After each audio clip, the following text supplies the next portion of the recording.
learn to market to the right people at the right time, the new way. Yes, I'm Shahar. And I'm Nash. And today we are going to start this show talking a little bit about the economy. Yeah, I heard it's not doing so good. I heard it's a bad recession. Well, if you notice the last months your sales dwindling a little bit, maybe it's time for you to ask if you're marketing to the right people. Because let's face it, if you're marketing to people that are struggling to pay their bills, most likely they won't have any money left to buy from you. Right.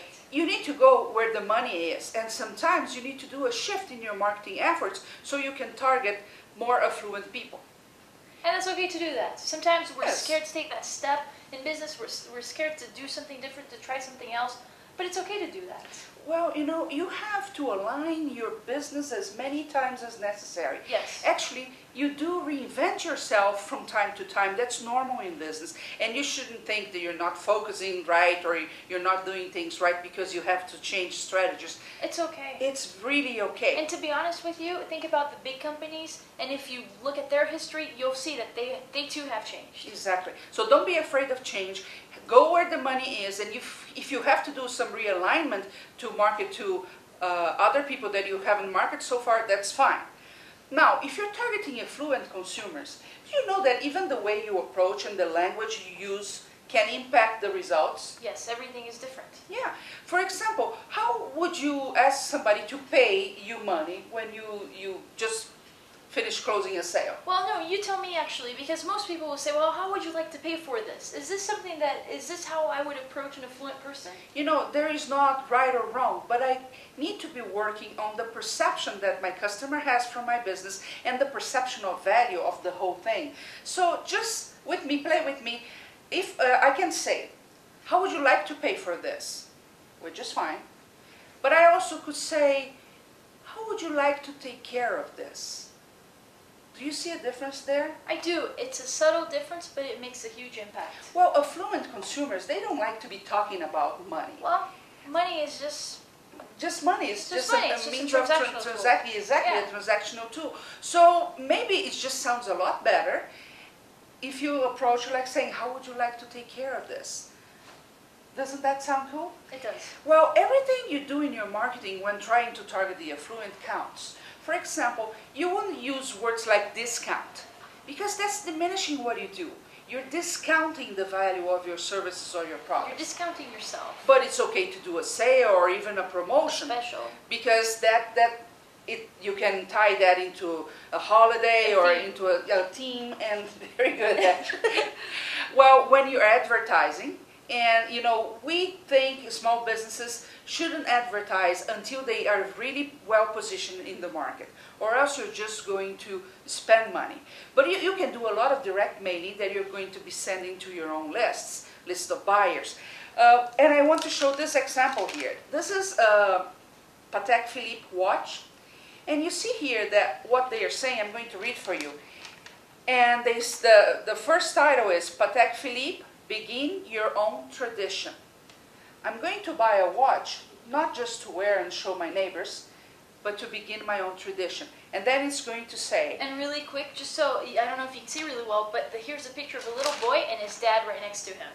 And they're both doing homework. And they're both doing homework. And one is kind of modeling the gestures of the other. Exactly. Showing different generations. The only difference is that the kid doesn't have the watch just yet. Just but yet. It's a tradition. And then it says here, you never actually own a Patek Philippe. You merely take care of it for the next generation. Yes. So it is an honor to have a Patek Philippe. And what I'm doing is I'm taking care of a very valuable piece so I can later give to the people I cherish the most. Yeah. This is beautiful. This is a beautiful way of saying why they should buy this kind of watch. So, you know, watches I can buy at $10 it's a commodity. each. You can buy it anywhere. You It's a can go to commodity. pay But $10 the for a moment watch. I give value to that piece, Exactly. and value meaning here, send it to another generation. Yes. And it becomes more, I mean, you can find, like you said, you can find a watch anywhere. But it's not about the watch. They're not selling the watch. They're selling the generation, the value, the tradition, the family, even like, yeah. Yeah, they're selling the value, exactly. It's not about selling the product. It's about selling the story. What sells every single time is the story. And whatever you sell, be it pizza or a watch or consulting services, people are going to buy the story. And Tell that the has to story. be crafted really right according to the people you're going to sell that to. Yes. Okay, now we are going to talk about a cool tool that you can use in your business. All right, so we want to give you a tool that will help you better your business, or what you do, how you research, and things like that. So I thought that maybe today we should highlight Google Reader.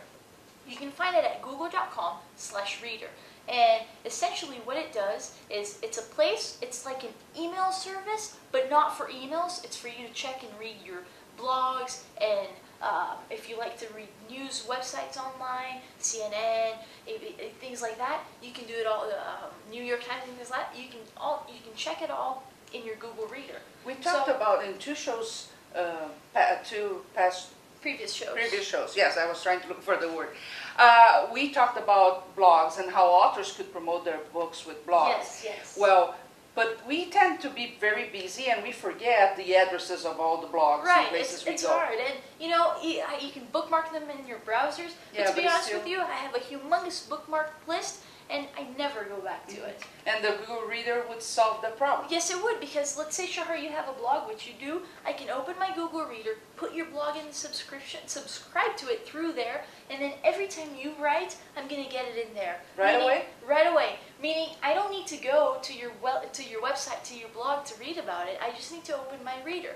And in there, there will be your stuff, there will be my stuff, there will be whoever else, my friends, there will be my business. I use it to check my competitors. I want to make sure I know everything they're talking about. I put them in there, so every time they say something, I get and I read it. So I just go there, and I don't have to go and remember all those places. 1,000 places. Look how valuable that is, because that's business intelligence. I can know everything that is happening in my market. Yes. Check my competitors, which is always a good idea. People admire the media. Yes. Now, when we talk about the media, let's face the other side of that the media uses Google Reader all the time. Well, it's the same thing. They need to go through tons of stuff, and they need to find good material to talk about. And they're not going to waste their time going to other places. They'll have it all in their reader, and if something pops up that they like, they can talk about it. If something pops up and starts creating a momentum, they go and check the source, and the source might be your blog. Yeah. So pay attention and use this tool, because it just saves a lot of time in your life. Definitely. Google.com/reader. And let me give you another tip. In a previous show, we talked about Twitter.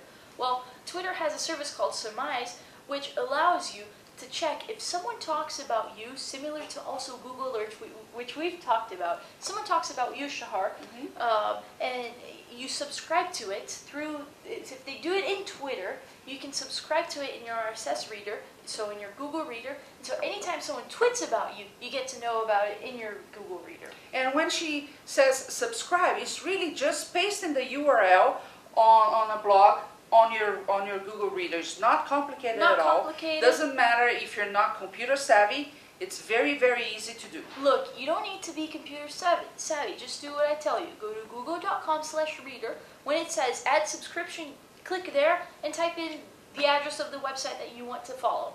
That's it. And sometimes, just look for the little orange symbols on the column of the websites of the blogs. Those will allow you to subscribe as well. Okay, say again the name of the other tool from Twitter that you just mentioned. Surmise. Surmise. Yes, and I'll post it in the show notes. Okay. But yeah, you can subscribe to it, and so if someone talks about you on Twitter, then you instantly find out about it through it, and you subscribe to it on your Google Reader. And so all you need to do is check your Google Reader. Very cool. So on this show, you learn that you need to follow where the money is, and you need to talk in the right language to your target market. Yes. Targeting the mass affluent and the affluent is not a bad idea at this time of the economy. Right. And you learn about Google Reader, a very cool tool for you to use to check the blogs in your market. That's all for today. See ya. See ya.